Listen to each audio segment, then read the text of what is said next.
ഇപ്പോൾ കച്ചവടം നടക്കുന്നു. കച്ചവടം 4 എണ്ണം ഹോൾസെയിൽ കച്ചവടമാണ്. 5 എണ്ണം വെച്ചുള്ള കച്ചവടമാണ്.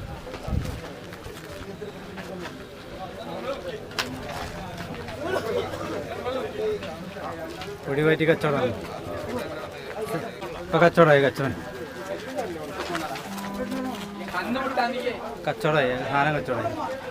സാധനം കച്ചവടമായി. ഇപ്പോൾ മൊത്തം കച്ചവടമാക്കി. 10 എണ്ണം മൊത്തമായില്ലേ?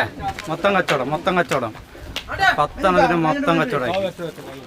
എത്ര നേരം കണ്ട് കൊല്ലന്നൂർ ചന്തയാണ്. കൊല്ലന്നൂർ ചന്തയുടെ ലൊക്കേഷൻ വരുന്നത് പാലക്കാട് ജില്ലയിലാണെങ്കിലും നമ്മുടെ മലപ്പുറം എടപ്പാൾ കഴിഞ്ഞ് നടുവട്ടം, ചങ്ങരംകുളത്തു നിന്ന് വരുമ്പോൾ എടപ്പാളിലേക്ക് വരുമ്പോൾ നടുവട്ടത്തു നിന്ന് ഒരു 4 കിലോമീറ്റർ ഉള്ളിലോട്ട് വന്നു കഴിഞ്ഞാൽ കൊല്ലന്നൂർ ചന്തയാണ്. എല്ലാ തിങ്കളാഴ്ചയാണ് ഇവിടെ ചന്തയുള്ളത്. രാവിലെ 6 മണിക്ക് തുടങ്ങും. ഏകദേശം ഒരു വൈകുന്നേരം ഒരു 3 മണിയാകുമ്പോൾ സാധനങ്ങളെ കച്ചവടമൊക്കെ കഴിയും. അപ്പോൾ വീഡിയോസ് ഇഷ്ടപ്പെട്ട് കഴിഞ്ഞാൽ ചാനൽ സബ്സ്ക്രൈബ് ചെയ്യുക.